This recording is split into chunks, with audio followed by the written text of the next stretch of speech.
Okay, let's get this started so we can be on schedule here. My name's Ron, I'm an alcoholic. All right, guys. We've had some amazing speakers so far. Everybody with us here? There's a million people to thank. We don't have enough time to thank. The Conscious Contact Speaker Group tries our best as a group to carry a message of hope and recovery and to be around people that are about recovery. And we just love having other people come on the journey with us and share this. It makes it so much fun. These events are amazing. There's so many great people we get to see. It's like a family reunion. And so I hope you're all enjoying yourselves. We will pass these baskets again. We have to do that. Sorry if you already put money in it. If you did, just pass it along. Anyway, to get everything going when Bill's finally back, Karen's going to come up and do step 4 and 5, but what did we call it? Something really catchy. Anyway, Karen, welcome.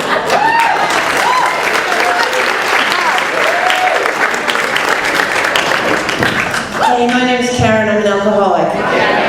How about we start out with the Serenity Prayer? God, grant me the serenity to accept the things I cannot change, courage to change the things I can, and the wisdom to know the difference. Okay. He couldn't even remember the name of my talk, so go figure. That's pretty funny.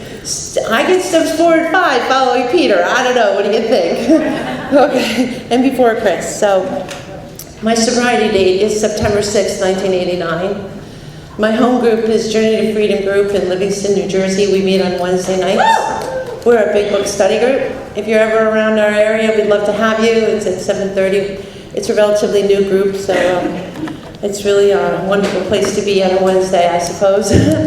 My sponsor's name is Michael Earl, and I sponsor women, so I do what we need to do to stay sober, as the people who come before me have been saying, it's like walk the walk, and you might have a lot of time here without a drink, but we start to think, and then we're in trouble. It's probably the only slogan sign that I really like, that I'm reminded, don't do that.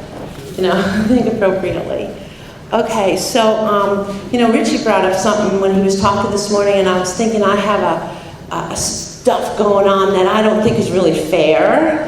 And I had a meltdown yesterday morning, and as I was sitting in Lori's kitchen, I was thinking, okay, well, this was such a gruesome reminder of the past, which is why we do these inventories about how things are fair and how they're not fair.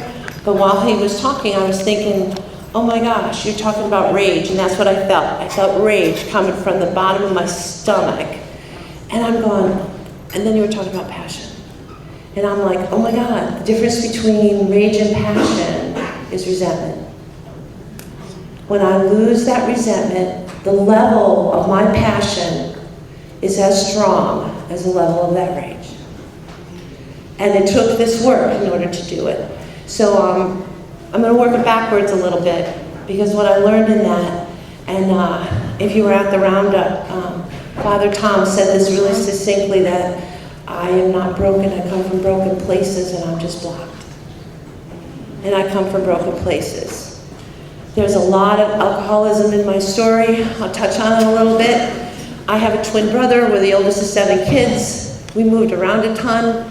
I went to 8 grammar schools, 4 high schools. Both my parents were drunks. My dad is still alive. He's in hospice in Wisconsin. My mom died of a heart attack before I had a chance to make amends, so I did it at a graveside. You don't want to do that. You don't have to do that. We don't have to do that. We arrive here, right? Okay, so you continue on, and because my parents were who they are, what they are, and I realized, and I really am okay with that deal. They did the best they can with what they had. And that was my excuse for an awful long time. Because as Peter was saying, there's this journey that we take, and I can give you all the outside reasons why I'm doing what I'm doing. And the whole true reason, why we're in Alcoholics Anonymous and why God removed the compulsion for me to drink, is I have an opportunity to be of love and service. And that's it. I have an opportunity, because when I'm in love and service, I am driven by a different kind of lifestyle than when I was in love and service of me. Totally different. my perspective is different, my heart's different, the way I feel, the way I act, the way I talk, the way I interact, the way I really answer the phone, the way I open mail, the way I answer the door, the way I don't lose my kids, the way I don't lie and steal and cheat. It's all happened because I'm not driven by me. And it took those first 3 steps and an incredible sponsorship for me to even grasp the idea that I and my life is unmanageable because of alcohol. I couldn't get that idea. It took a while for that to, I could tell you that when I drank, I was a mess. I could tell you that drinking probably was a problem. But if you had my life, you would drink too. If you were married to the person I was married to, you'd drink too. If you had the parents I had, you'd drink too. You'd just do it anyway. I'm driven, I'm a driven personality, type A, I gotta be the best on everything. So, I soared with showing the outside that I looked great, and on the inside, it was a million masks of who do you want me to be today? And as time goes on, those masks get worn really well, so I can guess it. Like, I think Richie said he's audio, well, I am too. I can sense you to the clock. I know you're in a bad mood back there. So I'm just gonna adjust it so that you won't be mad at me. So driven by the outside in instead of the inside out. I had no idea that that's what my God was after. He was after me finding the best version of me that there could be. He was after that because that's all he wants. That's all he wants out of any of you. He wants us to be the best version of ourselves we can be. And that's what that will of God is for me today, is I am the best I can be today. And that might not be happy, joyous, and free on the outside, but I am happy, joyous, and free on the inside. It has everything to do with the inventories and the decision that I'm not in charge, that maybe, just maybe, I can consider this power greater than myself has swooped in to give me some new ideas that I never would have occurred to me. Listen, I'm really smart. I can figure myself out of most things. But on the last day of my last drunk, I couldn't figure it out. I couldn't figure out how I ended up driving a car full of kids on an exit ramp on Route 80 and then ended home unharmed. I couldn't figure out how I ended up like I ended up and I was drunk again. I couldn't figure it out. A real dear friend of mine, talks about it all the time. It's like somebody asks you why you drink like that, and my answer, and your answer too, is, I don't know. I don't know. I didn't understand the 3 parts of the disease. I didn't understand it was a physical allergy. For me, that was weak. I had to have a reason for that. So on my first meeting, I went to a meeting in this town called Union Hill, and it was a clubhouse. And they were doing a grapevine meeting, and I really liked the grapevine. They were doing a grapevine meeting, and the meeting was on God. I don't have a deal with God. I didn't have any problem with God. I just didn't care. What I came to find out is that my perception of me made it so I was in charge, and that was okay. I mean, good, there's God, no problem. I didn't have a problem with that. There was just no relationship with Spirit. I was so busy taking care of you and anyone else in my path that I never looked at me. Did I do that intentionally? Probably not. Later on, if I had the opportunity to take a really good look at what was going on at the beginning of this 4-step stuff, couldn't go there. It was way too hard. It was way too much. I had done a lot of things as a drunk mom. I'd done a ton of stuff that I wasn't proud of. I had acted out in ways that were so inappropriate. And I was really ashamed. I knew when I walked into my first meeting of Alcoholics Anonymous that something happened in there that I had never ever felt before. Besides the fact that my shoulders came off my ears and I felt something, a spirit, a breath I hadn't heard or felt or seen before. And believe me, all of those existed in that first meeting that night. When we were at the Big Book retreat, I think it was Peter who talked about the breath of God coming through the brick wall even when you don't want him to. And I felt that in that first meeting. I had no idea it was there all along. And then that first meeting, that's where I found the hope. I found the hope that maybe, just maybe, I can do this deal. I didn't know what deal that was, by the way. had no idea what I was in store for. I just knew that my drinking was out of control. My husband had left for the 4th time. I had 3 little kids, and I had no idea how to make a sober sandwich. It was that simple.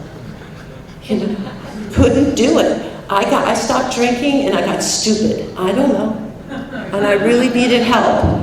I had not been of sober mind without a substance for a very long time. I don't know, 8, 9. You know, I come from a family that drinks a lot and a lot of other things a lot. And anything to avoid anything or make you happy, I did.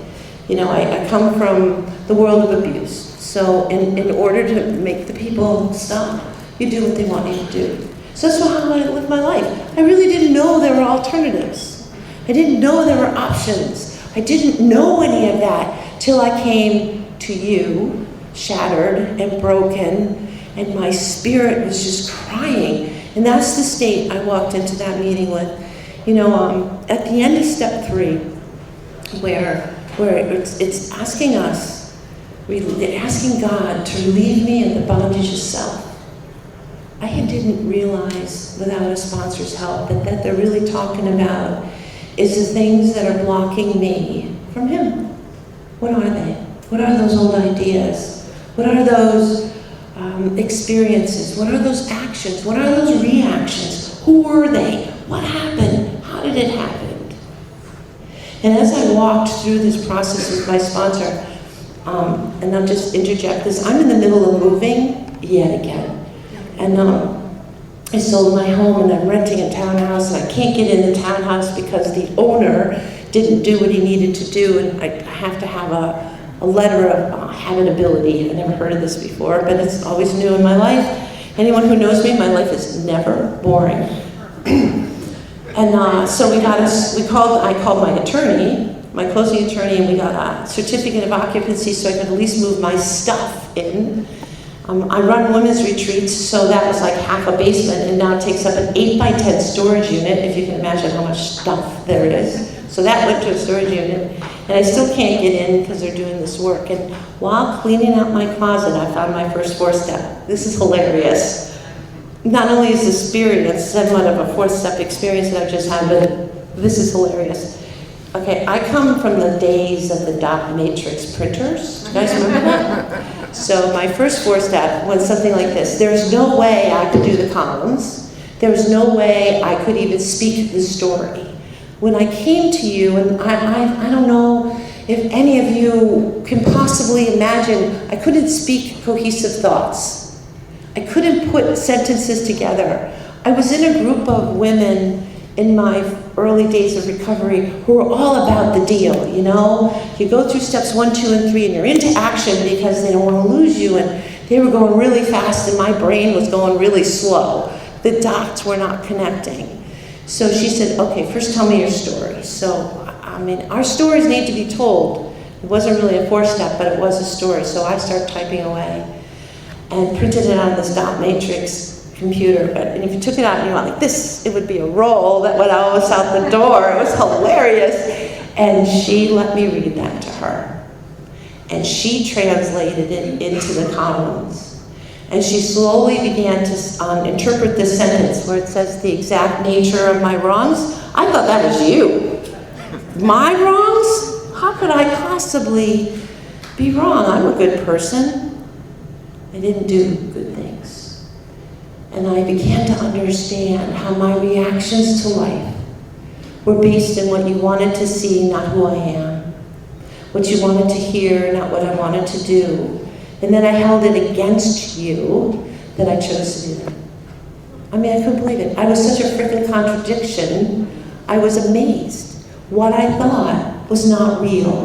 And until I did that process, the delusional thinking that's talked about in our book up until this point really didn't make any sense to me. I didn't think I was in delusional thinking. I didn't think I was living a lie. I thought I was like, okay, just drank a lot. Just couldn't show up. Just would pick up my kids at the bus stop, and they didn't know if it was whatever in my Dunkin' Donuts coffee cup. I'll tell you this, it's never coffee. I became a mother like my mother, which I found I would never be. I cherish motherhood. My youngest daughter just had twins, so when you're talking about rocking the baby, I was doing that yesterday, feeding infant twins. There's nothing like a gift, right? So as I walked through this process of the 4-step, I began to see something new that I never saw. In the beginning of the book, in step 1, I am powerless over alcohol, and my life's become unmanageable, became real. Then we get to step 2, and I had to look at what I believed in. I believed so many things that weren't true. I was in a horrifically abusive marriage, and I didn't think I could leave that because an old idea was that you sleep in the bed you made. An old idea was that this is your problem, fix it. I had a lot of old ideas to justify not changing or rationalizing not changing. Was it fear? Maybe partly, but it was more that I was right. I was always right. I don't know about that. But did fear drive that? Probably. Not knowing what was going to happen next. So step 2 became a process for me of what is this that I believe in that's going to restore me to truth. There's a spiritual giant who lived in my area, and his name was Jim Mahoney. And Jim Mahoney had me take a commitment with him into a treatment center every Saturday morning, and I was busy, you know what I'm saying? Every Saturday morning, I would have to go to his treatment center and listen to him in the car. And that's how I thought. That's not how I acted, but this is how I thought, which I'm sure is what he saw. And one particular day, I had to get babysitters for my kids because they were little. And one day we were driving to this treatment center, and I was probably complaining about something very stupid or nonsensical, and he pulls the car over. He pulls it over on Route 80, and he says, "Don't you know that every problem you have is how you believe?" I was like, "What do you mean?" And he went through a whole litany of things that I had been saying and pointed all back at me. I would say, "It's fear." He said, "No, you know what it is? It's you not getting in your way. All of it is you not getting in your way. You not getting in your way is paralyzing you moving forward to an embracing a power greater than yourself that can possibly bring you a new idea." That power doesn't have to be a spirit. It can be your sponsor. It can be the person at the meeting. It's definitely not you. He talked to me about the bridge of reason and how I'm just standing on it, being the reason.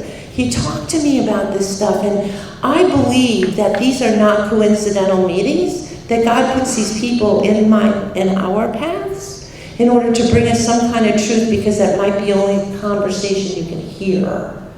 That the people that come into my life is a gift. This gift of desperation that I came into that meeting on September 6th, 1989, people just suddenly appeared who brought message after message before I could have that relationship with the power greater than myself that I have today. Before I had to do it, it had to come through you.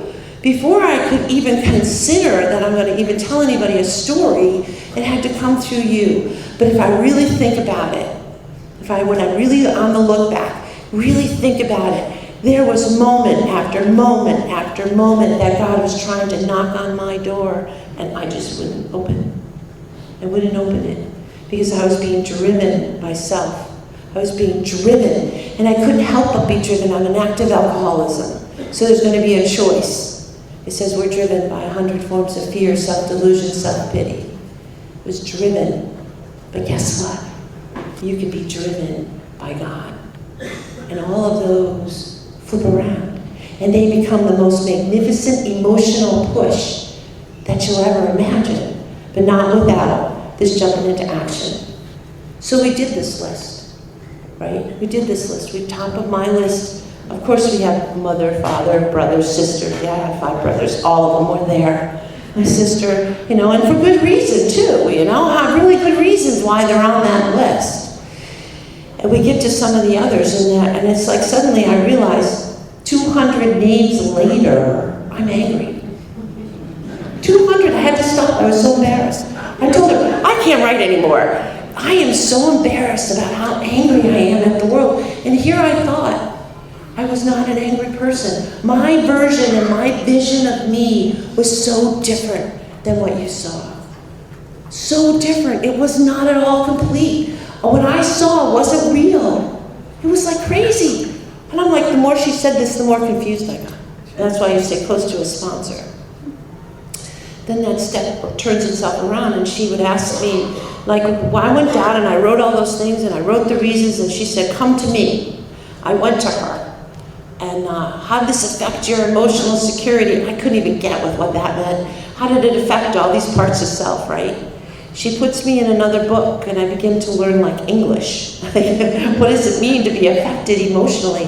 I was so dried up emotionally, there wasn't a chance on this green earth that anybody was going to get through to me but this woman who became my sponsor, who I thought would say no, then said yes, who walked me through a process that I could hear.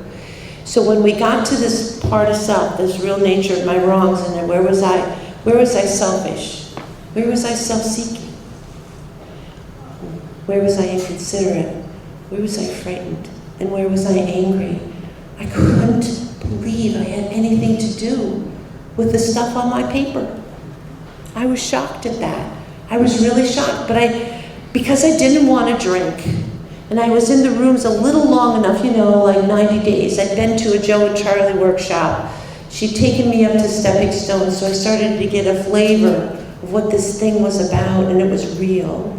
I didn't want to drink. I didn't want that experience of really crashing and going down an exit ramp on Route 80. My relationships, those sweet, beautiful relationships, everybody was mad at me. There wasn't one place in my family that welcomed me. Alcoholics Anonymous welcomed me though. They shook my hand when no one else would. They made me a cup of coffee and said, sit down. And because of you, I could go back to them. And little by slowly, my life started to get pieced back together, kind of like a crazy quote, I'll admit, but it got pieced back together a little bit at a time. So it says here, I admitted to God, to ourselves, and to another human being. Couldn't admit it to God first. He gave me an order. Of course, I am an alcoholic. I had to change the order to another human being. So I started first with the human being, and this particular sponsor, her name was Karen, she was able to turn it backwards into God first. And she gave me a formula, which has been a really hard formula to live by. It's God, you, me. And I have had it backwards my entire life. It's been me, me, me, maybe you.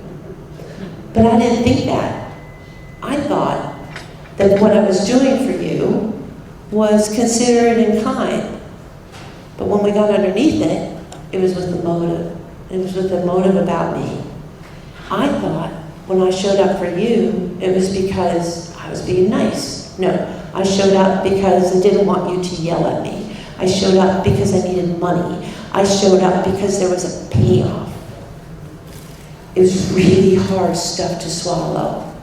But if you had a sponsor like I had a sponsor, it brought me to a place of true humility, where I saw the truth for the first time in my life about the way I was living. And one of the biggest truths that we were able to break through during this time was the fact that my whole idea was that it was up to you to take care of me. That I want you to supply me with whatever I need. And by the way, this is a secret, so you don't even know you have this assignment. And when you fail at it, I'm angry with you. But you don't even know I've given it to you in the first place. So then you start doing things like this. You don't show up. You isolate. You don't answer the phone. And you create more harm done. So this intense state of an under-recovered alcoholic, as I found myself in the devilments, was my life.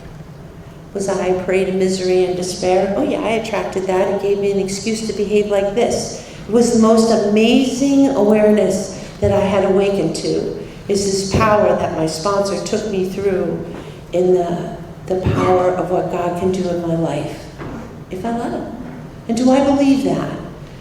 Do I believe that? And I was like, kind of, sort of. She's like, good enough. Kind of, sort of was a good enough answer. I mean, we did all kinds of work on that, and I started to feel like I could breathe when we went through this list, and I started to see the changes that were necessary in order for me to have a different life, to be free. She would always say, well, how free do you want to be? She said it really like that. How free do you want to be?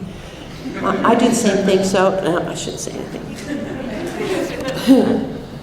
So I walked through this process with a sponsor who was grounded in the Big Book of Alcoholics Anonymous and had completed a 9th step. And I'll tell you why that's just important while you're working with people in 4, 5, 6, 7, 8, and 9, is because they can redirect the solution back to God because they've been there.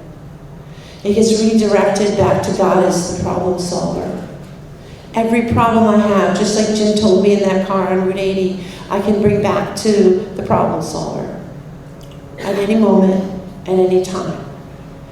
The idea that I can start my day over if I've been abrupt with you just blew me away. The idea that I can stand tall in any situation and have these things occur over and over and over. And they're life on life's terms, and they're rough sometimes. Like right now is really rough. Really rough. And I don't get it, and it isn't fair. And I'll just say it out loud, because if I say it out loud, that doesn't feel so powerful. If I just say it out loud, and I don't, sometimes you don't understand. But here's what I know. By walking through a situation and not creating chaos in that situation while I've been there, because my 4th and 5th step are telling you that I am really good at creating chaos. I am really good at turning it to your fault. And I am really good at bringing an uncomfortable spirit around any situation when it isn't going my way. I'm really good at it. I have perfected it. I spent a lot of years doing it, and I don't have to do that. So when faced with life on life's terms, like this situation that's going on right now, when you're standing here like this, well, you can do one thing or another. You have one way to go. We are wired for worship. We can either be wired for my will, or we can be wired for God's will in today's walk. Wired for worship. My 4th and 5th step shows that I was wired for me. Do I want a life like that? No, because I did not like the outcome. Do I want to change it? Oh my God. I love the prayer in there that says I'm going to be rocketed to a 4th dimension. Actually, I'm on 10th. Yeah, not 4th. I love the feeling of free spirit. I love the idea that I can breathe. I really love the fact that no matter where I go, I can look somebody in the eye and I don't think there's anything I did wrong with them, and so hopefully it'll tell me. I like all that. So despite life on life's terms issues, which by the way, are decisions people make, and you might be a consequence of a decision made. So as I'm going through this, I want to spend a little time on this idea. As I went through my 4th and 5th step, my sponsor and I took responsibility for situations which were none of my business. Thought they were, because you said they were, but they actually weren't. So we were able to see that there's a lot of other issues that go on in my life, and it isn't just alcohol that I drink, it's the alcoholism. It's the other things that come in and influenced in my life. That I've been assigned a job by another person hasn't told me, just like I did to them. So it might not, that had none of my business. And then there were things that she knew about that weren't on the list that were very much my business that I didn't want to look at. You know, so we were able to adjust that. So she took these stories though. She took my story and she very gently walked me to the truth of the story. Like this. Well, did you ever consider what your mom's mom was like? Did you ever consider that the fact that that turned out is that her mom died when she was 4 and she was abandoned by her family? Did you ever consider she doesn't know how to raise 7 kids? Did you ever consider it must be really tough when her husband's a womanizer and a salesman who's never home and she has no way out but to drink? Did you ever consider any of that? Did you ever consider your dad Did you ever consider these things going on in his life? Did you ever consider that he doesn't know it either, and that he's an alcoholic, and so the physical and verbal abuse that occurred was all that he knew? Where did he come from? Did you ever find that out? Did you ever wander down that path to see what the history of your family is like? Of course not. It was all about me. And my feelings began to melt. It's like people go with what they know. I went with what I know. I wasn't taught how to do a whole lot of things. Didn't know how to do a lot of things, and I held you responsible for those things. You responsible and accountable. And it had nothing to do with you. It had everything to do with me. But why that was okay, it was because if it didn't work out, who did I blame? I blamed you, not me, for standing up to the very things I needed to know about and I needed to learn about. So that perhaps, maybe just perhaps, I can pass that on to my kids. Maybe. And to the women I sponsor, that we can actually show up and say, you know what, I really don't know, but let's check out what the answer might be. Whereas before, it was me and the answers were all mine, all of them. Life on life terms. So I had a resentment because, I had lost babies. I had a resentment because I thought I was a good wife. And my husband comes home and I found out he had been sleeping with my sister. Can you imagine? And he comes home and then he's leaving because he just doesn't love me anymore, and he's sick of living with the saint. The saint? Thought that was funny, actually. That goes to show you what a mask I can wear. And he's leaving, and I'm like, oh my God, what do I do with that? So we walked it through. And here's what I learned. I learned there were red flags all along the way. There are a lot of things that I chose not to look at, that I set myself up to staying in that harm because it would require me to make an emotional switch. I would have to change the balance a little bit. I didn't want to do that. I felt it was you. So instead, I acted out. And I acted out, and I wasn't very nice, and I wasn't very kind, and I wasn't very considerate. All the things I wanted you to be, I wasn't even those things to myself. So how could I expect you to be there for me? How would that be possible? I had an expectation that you need to do it and I'll be the receiver of it. Oh, I slayed. I was like, oh my God, the truth of that was really hard. So we walked through these resentments, and I can't tell you what the other person was thinking, but I can tell you how I behaved. I can tell you that I wasn't kind, and I wasn't generous, and I wasn't loving, and I wasn't on any of those things. And I can tell you that I was driven by your actions, that you should have behaved differently. They were driven, I should behave differently. And that was never a consideration until this fourth and fifth step opportunity. So I can't move forward with this unless I have a sponsor who is guiding me through it, and she really did guide me through it. And by the time we took a weekend, we went up to this place near where I live called the Torn, and it's a really beautiful park. And we started this process, and it took quite a while to walk through the 200 people. Can you imagine doing that? I hate it when my sponsors do this to me, but I understand. Because they're all about the same thing. Absolutely every single one of them is about a separation between God and me. And it's about an inability for me to be of service to anybody with this separation between God and me. Because I've assigned others the job to do it for me. It's an inside-out healing, it's not an outside-in healing. And I found out also that no matter how much you did for me, it was never enough. Nothing could fill that hole in my soul like the forgiveness that starts to occur when you start to write a 4 steps inventory. You start to write about what you did at your job and not showing up for your boss. Oh, I happen to own this business that I had to get away from because I abused it, but you don't show up. I could really relate to Jim in the Big Book, who shows up on Tuesday to work. I get that. I understand that stuff. Tuesday or doesn't show up on Friday, doesn't realize how it puts other people, the ripple effect of my behavior on other people. I've just learned how damaging that can be. I'll do something and it ripples out to you, and then you do something and it ripples out to them, right? Like if I wish you a good day, it might put you in a good mood. And if I curse you out, it's going to put you in a bad mood. What happens to you matters, how I treat you. So things started to shift in my life, and things started to shift into the truth, and it was really not an easy time. I kept thinking, how could he leave somebody like me? Oh my God, now I understand about that. So these red flags that Karen started making me responsible to look at, had an awful lot to do with when something occurred, I needed to stand up and speak, and I didn't know how to talk. I realized that a lot of people come here, particularly if you come from a place of abuse, you don't have voice.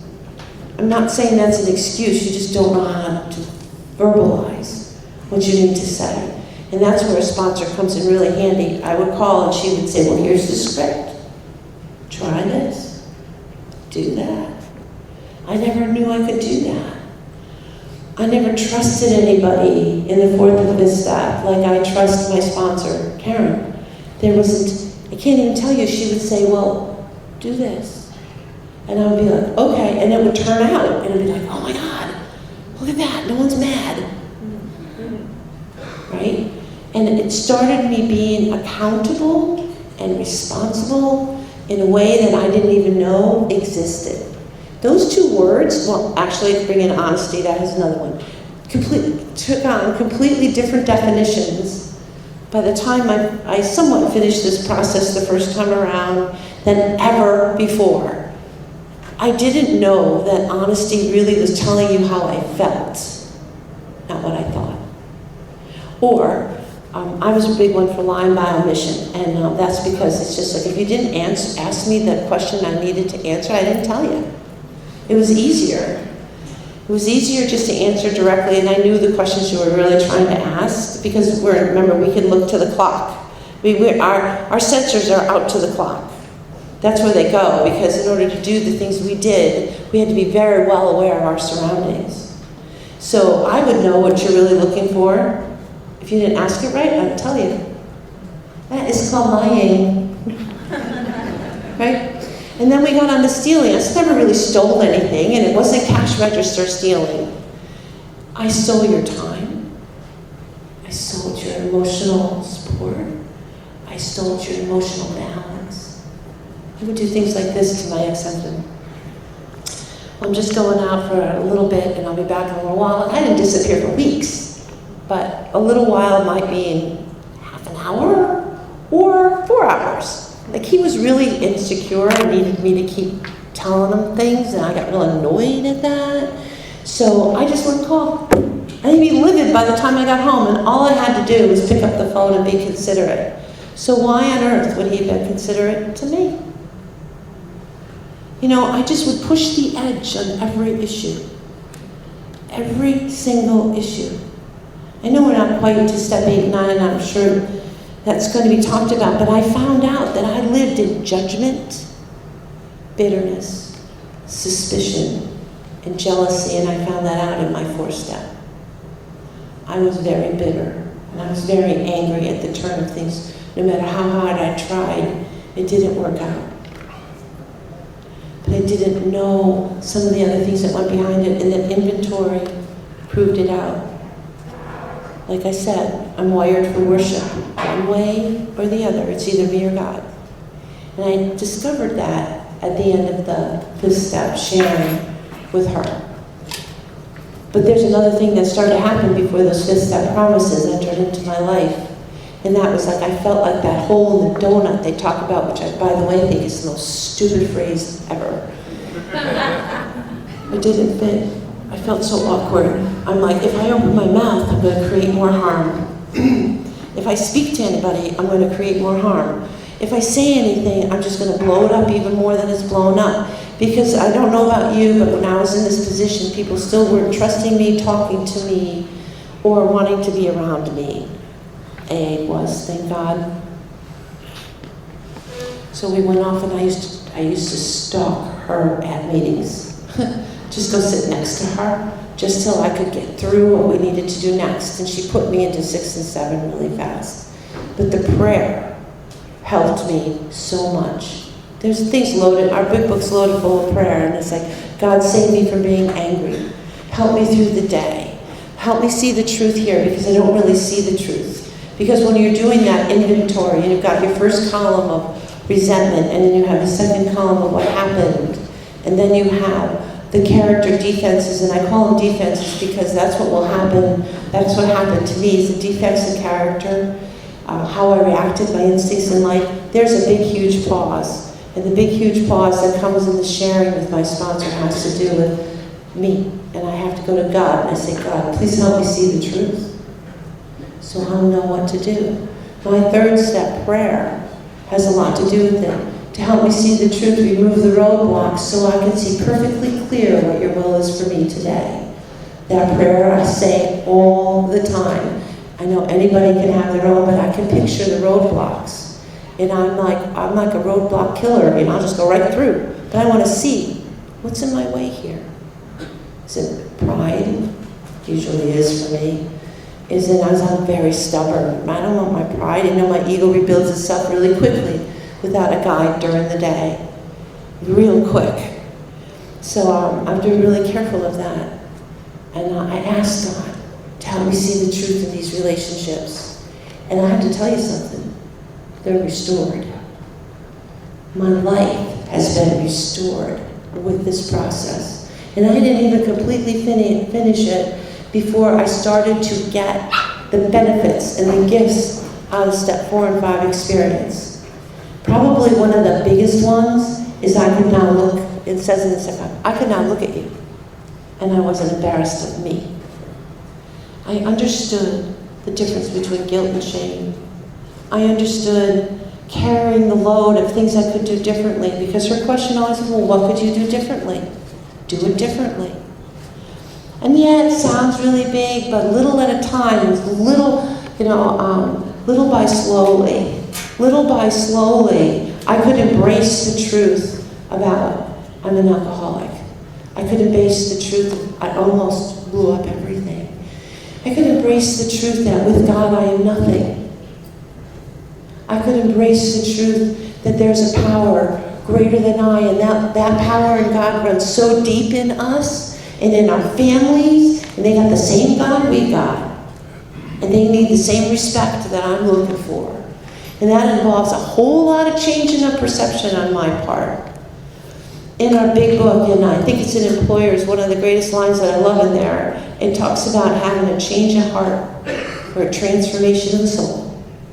And this 4th and 5th step really gave me this opportunity to have a change in heart for a transformation of my soul, which was to take place as I walked through the rest of the steps. It's the coolest thing, because I started to feel better.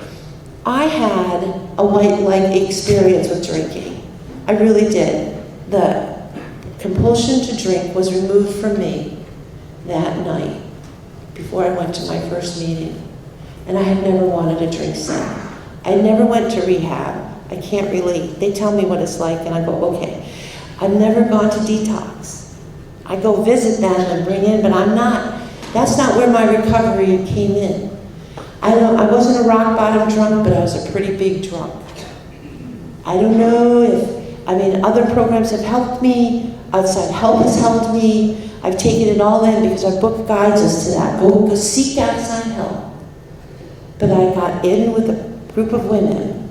Well, actually, God did that. I didn't. God arranged a gift for me and brought me to a group of women who were engaged in the big book of Alcoholics Anonymous. And they taught me that I can hold my head high. They first put me in the chapter to wives. And in the chapter to wives, there's a paragraph that says, there is nothing that we can't solve together. Then they've taken me on a journey.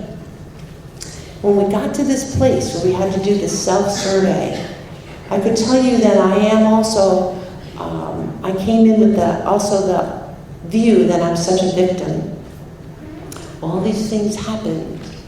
And then my sponsorship would go, yeah, but you could have done this instead. This happened, yeah, but you could have done this instead. So they empowered me with step 2. I was empowered. I came to you powerless, get empowered with God. That all of this is possible. All of it is about love and forgiveness. The whole deal. And service, can't do without service.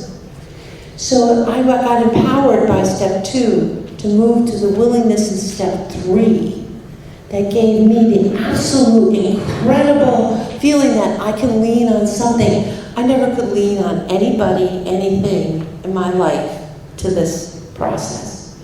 I could lean on knowing that it's going to be okay. My experience over the years has shown me that things turn out the way they turn out. It might not come in the package I'm expecting, but it sure has turned out into the most beautiful packaging I've ever seen. The relationship we serve, what was important to me when I came to you, isn't as important as it is today. What's important to me today has a lot to do with addressing the broken places I came from and the bridge to that recovery. It has healed. A lot of it has healed. I've had amazing experiences with amends, people I never ever thought I'd see again, who've restored back into my life and have given me so much joy. And I didn't know that my happiness and joy was also coming from the inside peace and serenity I got from being me. Imagine, the whole thing comes down to God's will for me is to be the best version of myself I can be. God's will for you is the exact same thing. So when things are happening from the outside in, and there's decisions that people have made that I am a consequence of, that I'm right here, this is the deal. Is it a test that says, okay, we're going to see what you're going to do now? I would say no. Is it a situation that is just occurring and I have to rise to it or react to it? Our book tells us, when it's talking about to us early, not about alcoholism, it's talking about we have the ability to rise above our problems. What promise is that? I mean, we can rise above our problems. That means, are they really problems or are they just situations? Most of them are situations. They're pretty rough right now. I'm really kind of like, okay, I don't know what to do next. I'm not thinking clearly. So do I see this? Do I see this? Can I admit to you that I'm not on top of my game today? I think I am, but not where I'd like to be. There we go. I would like to be, but then it's not where God wants me to be. There you go. That's me taking over again. Same thing that Peter was talking about. Playing God and playing God. So this rigorous honesty brings you to this complete restoration of your mind, body, and soul. Physically, lots of challenges along the way while I've been here. I'm fine. There's no big deal. We make a lot of much ado about nothingness, so they say. Have I been able to show up for others in the same condition? I think so. Because there's a promise in this. I've never been able to show up for people. It scared me to show up for people. People scared me. You know, my first meeting, my sponsor gives me jobs. You know those jobs you get assigned? And one was to be the greeter. And I went, oh, touching hands? Can't do it. And then she says, you're hugging like a frickin' ironing board. And I went, oh, I can't win with you. But I was so stiff. I didn't know how to relate. I didn't know how to be the person I'm meant to be. And she said, you know, God arranged the most perfect sponsor. And I've had that same experience where people have come into my life, and I would be like, God sent them, just take care of them. Not necessarily what I was looking for, but God sends. Each one of you was accepted an invitation to show up today. You're meant to be here. Just like God sends somebody into your life, somebody walks up to you and says, hey, can you speak at our group? Say yes. Saying no is denying God the opportunity why you're supposed to go. I'll hear this a lot. Oh, it's so far. Next time over. It's so far. I have so much to do. And I'm like, would you like my schedule? You know, so we learn that we just keep showing up for everybody who comes into our life, just show up. Just show up. And then if you get afraid, we can stop for a moment. You can say the fear prayer. If you get angry, you can stop for a moment and say, God, please stop me from being angry. And it's amazing. It's kind of like the little Jesus prayer where we find things. It's like you're not angry. If you stop and ask God, it clears up your thinking. We were never meant to think alone. There's a purpose and a plan here. I would like to know what it is, by the way. Really would. I don't know, but I do know this. I do know that my job is to show up for you. I know my job is to be part of a home group. I've always had a home group. I've always had a sponsor. Even though my sponsor lives out of town, we have a weekly conversation. I know that I'm to show up for you, and I'm to show up with the best version of me I can be. I no longer have an unwelcoming spirit, and that is not my doing. I have a welcoming spirit. None of this is my doing. I'm not the woman who came to you. And I started to change when I was doing the inventory. I continue to do inventories. Inventories are a really important thing, like write it out. I don't just share it with myself, I do share it with others.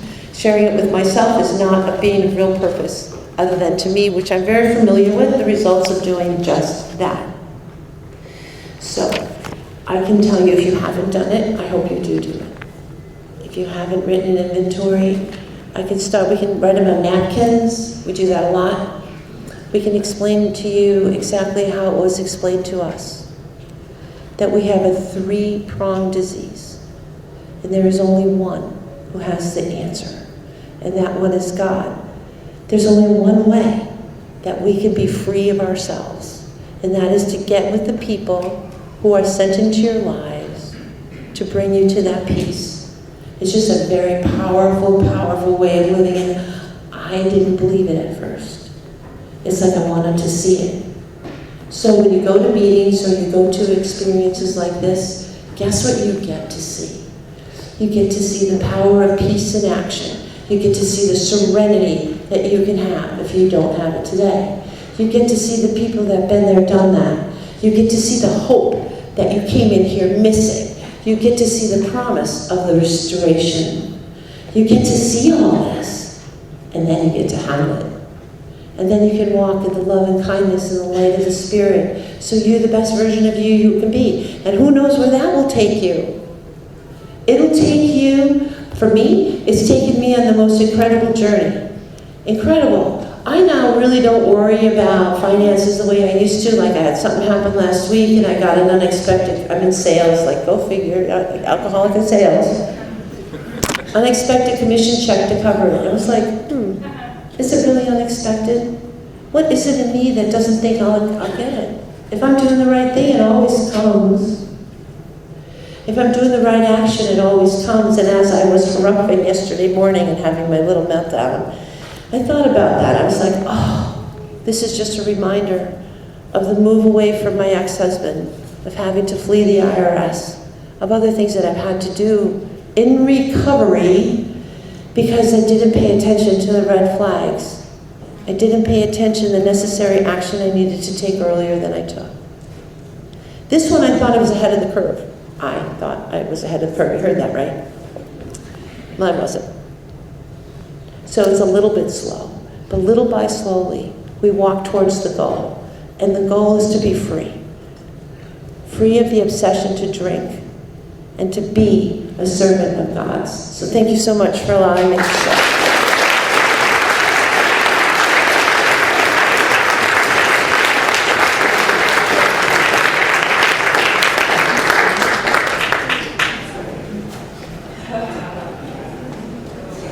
Sorry guys, had to come from the back. All right, we are adjourning till 4:15.